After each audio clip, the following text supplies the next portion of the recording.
This is Hidden Killers with Tony Bruschi. Here now, Tony Bruschi. Oh, Bryan Kohberger. Apparently, and I know this is going to disappoint a lot of you, he's not liking prison. It's not turning out to be a very good fit. At the end of the day, he just not liking it. And there's a statement that's been made by the prison after some of these reports have been coming out that Bryan's not having a great time there. And we'll read you that statement that was sent to News Nation here in just a few moments. But first, I want to go into this a little bit. I want to share the story of what's happening behind bars to Lil Bry, because I think that's going to be probably. Should we make that his new jail nickname? Can those folks who are listening to us and watching us within prison, Lil Bry? I like that. Lil I like Bry. that a lot. I like that. I think Lil Bry is a good one. I just want to bring up the message. Laura Engel reported this earlier today. Poor baby. So this is a statement from the Idaho Department of Correction. We are aware of Kohberger's complaints about what he considers taunting. Incarcerated individuals commonly communicate with each other in prison. Bryan Kohberger is housed alone in a cell, and IDOC security staff maintain a safe and orderly environment for all individuals in our custody. So, kind of like we can neither confirm nor deny anything Right. in that. Insiders in the prison, here's what I found out. Take it for what it's worth, your allegations and all that. These prisoners were ready for this guy. They were waiting. They were sitting there going, waiting. like Mr. Burns from The Simpsons. Excellent. Bring it on, baby. And the staff was unaware until he got there. And then it seemed like there was a game plan in place for this guy. So anybody surprised by this? I mean, he killed college students. Bravo from anyone behind bars that is doing your job. I'm going to keep talking about you. And I bet there's a lot of canteens that are slowly getting filled out there right now. I would put some money on that. Fuck around and find out. And Bryan Kohberger fucked around. He is about to find out, folks. There's a lot more finding out that's going to be going on in the land of Bryan. So it's the kind of dark you only find in a prison. Thick, stale, heavy. The silence, it feels staged. But Bryan Kohberger knows better. In the Idaho Maximum Security Institution, silence is never really silent, not for him anyway. Somewhere above his head, through a narrow steel grate, a sound slips in. Sometimes it's his name, dragged out like a taunt. Other times it's sharper, an insult, with the sting of a thrown rock. And sometimes it's nothing but a laugh, short, mocking, a sound you can't unhear once it's in your head. He's been here long enough to understand this isn't background noise now. It's deliberate, it's coordinated, and inmates on his tier know the way sound travels through those vents. They know where to stand and how to aim their voices. So they'll land in his cell like a whisper, straight to the ear. And they've turned that knowledge into a weapon. Former detectives who've walked those very blocks have said it's almost like a schedule. One man yells until his voice is tired, another takes over. The harassment comes in shifts, rolling from cell to cell, never letting him get comfortable. They want him agitated. Yeah. I can only imagine what creative things they're coming up with. Hey, here's an idea. If you guys got tablets, ChatGPT it. I bet you could find a bunch of ideas on how to get to someone like him. Trust me on that. They want him restless. And by all accounts, it is working. Before this, in pre-trial lockup, Kohberger had already shown signs of obsessive control. He washed his hands until they were raw. He took showers that lasted nearly an hour, allegedly. Who knew? Who knew you could take that long of a shower in jail? or in prison. He was in jail before. I don't think I'd want to take an hour-long shower in prison. I think that'd be more of a like get in, get out. And I'm not saying that kind of get in, get out, like get in, get out of the shower room before someone gets in and gets out of you and be out. So just a second here. I just moved into an apartment from a home, and I am required to pay for my water, which like a came grown-up. from a married situation before, Yep. and he kind of took care of the utilities. So I haven't, honestly, any apartment I've been in, like heat and water have been covered. So this is the first time I've ever had water as a utility I need to cover. And I've been very, very conservative with my showers. Like 4 minutes in and out. Let's not run the dishwasher until that bastard's full. Washing clothes, it's got to be full. Like, and he's getting hour-long showers, and I'm out here being a law-abiding citizen. Well, I think you might be a little obsessive on the other end of this spectrum here. You might be, but it's pissing me off. I would love to have taken like a 15-minute shower. And you know what? You can. No one is stopping you. Separately. No one is Well, stopping nobody's you. stopping me. I just don't want to. The only one stopping you is Stacy. Well, I just don't want a huge bill at this point. And You're to not hear that poor. he can take an hour-long shower? You're not poor. No, I'm not. You can afford but- a 15-minute shower at this point in life. Trust me. You only live once, Stacy. You can handle a 15-minute shower. I believe in you. I'm healing. There are some things that have happened. I'm just working through them. We're getting there. Heal I'll it take through a 15-minute shower. shower. Make it 20. All right. Fuck. Do sing American Pie 4 times, the long version. There Okay. you go. That's 32 minutes. He took showers that lasted nearly an hour. He paced in his cell like he was measuring for a blueprint. Sleeping was thin then. Now, with voices warming through the walls at all hours, it's almost gone. I'm wondering about the other guys. What about they're directing it at him, so they're not all hearing it. I get it. So I was going to say, that torments everybody then, doesn't it? Not when you direct it right at Bryan.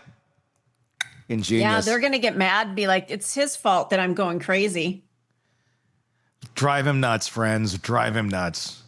He's in what prison officials call long-term restrictive housing, solitary to the rest of us, 23 hours alone in a cement box, 1 hour in a cage yard, under the open sky, also alone, showers every other day, meals passed through a slot, no touching anyone, no sitting across from another human without steel or glass between them.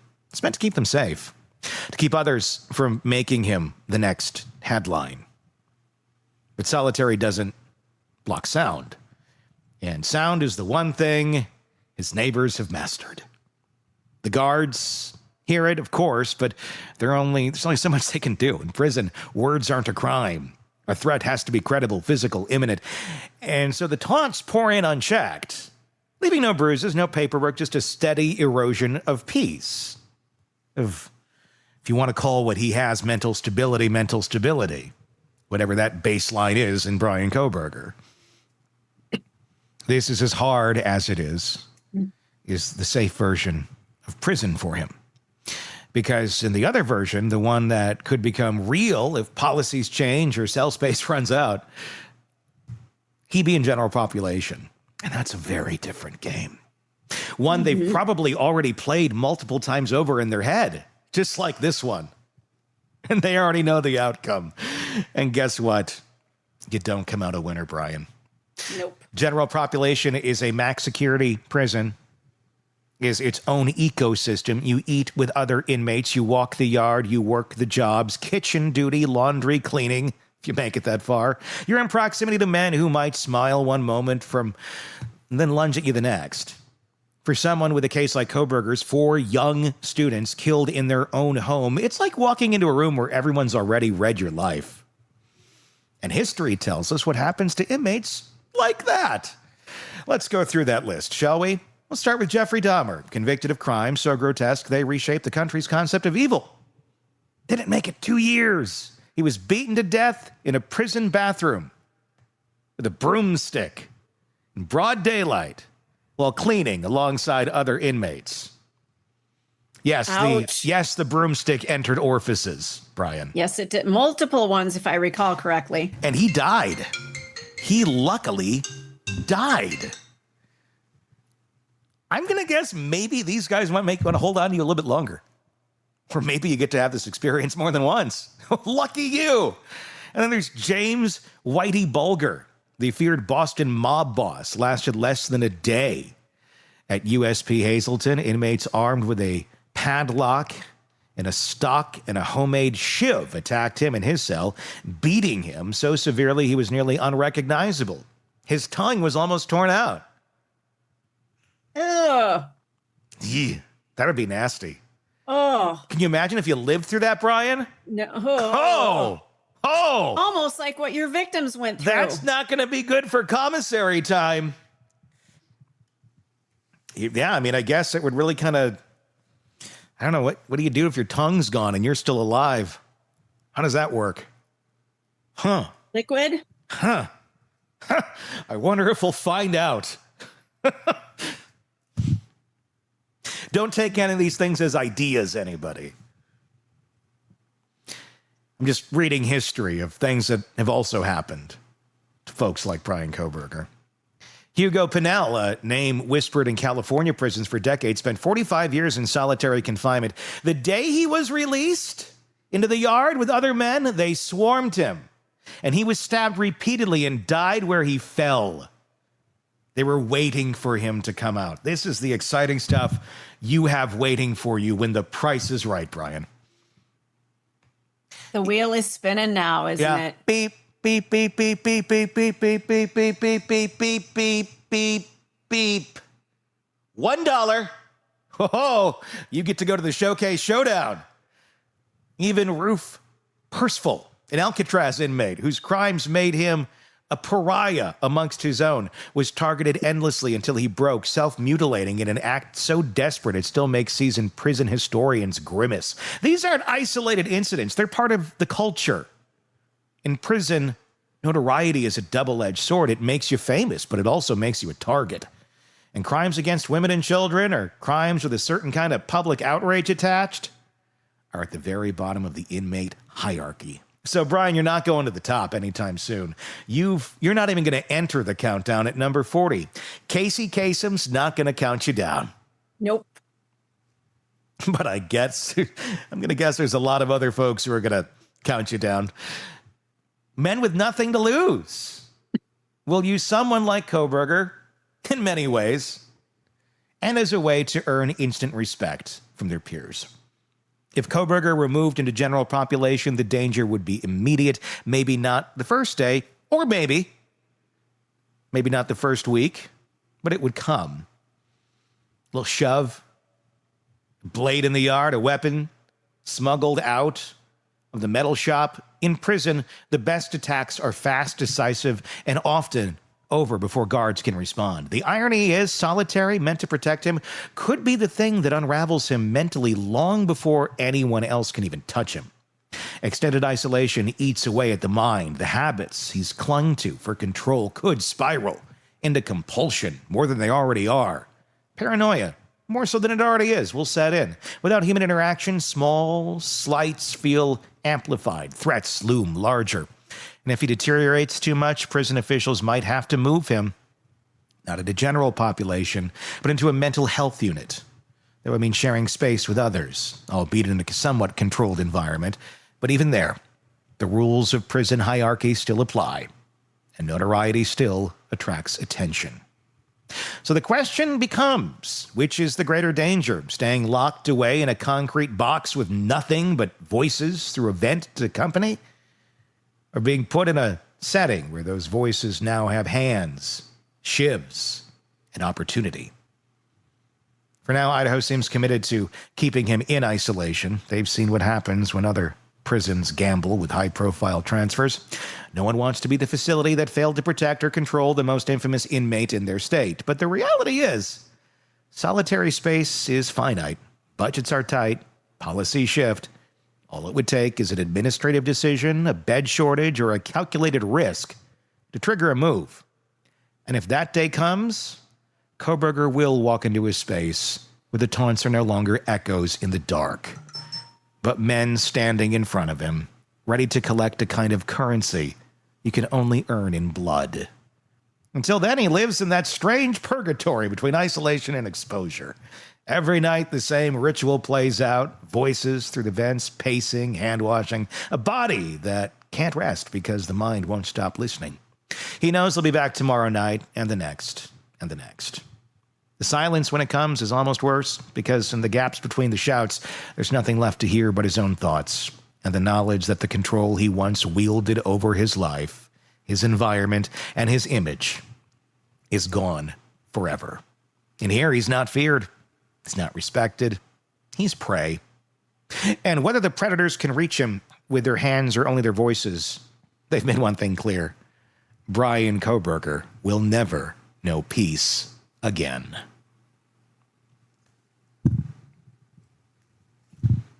Good job. Gold star. Sometimes you get what you pay for, you know? Mm-hmm. Not one shred of my DNA feels any sort of pain for him. No. Not one. And I'm a compassionate, empathetic person, and I don't feel anything for this guy. Yeah. And I don't think he admitted to guilt just because he didn't feel he could win a trial. I think he did this 100%. Yeah. Yeah, he did. So you're not wired correctly, and you're going to get taken out. Is it right? No. And at the but end, it's going to happen. What's more, okay, if we're going to talk about humane here, though, for a second, if we're really talking about being humane, put him down. That's the death penalty. Because is this humane? Everything I just said? None of that's humane. It's insane. It's insane to want to wish that on somebody. But it's Bryan Kohberger, so I'm wishing that on somebody. Him. But this is the reality. It's like, we want to be humane. We're against the death. Well, it will take its course this way then. What's more humane? It will. I don't know what's more natural. Probably this. It's going to be faster. It will. Yeah, I've said that from the beginning too. I said, if you want him to die, put him in prison. Yeah. Yeah, because there would have been so many appeals and, trying to get a stay of execution. And now this is just going to take care of itself. Yeah, Some problems, the trash takes itself out sometimes. It could take 20, 30 years for him to die. The families of the girls could be dead. If Steve is in his 50s, he'd be in his 80s when they finally took him out. Yeah. Or it could be tomorrow. I'd be playing my odds with the prison, honestly.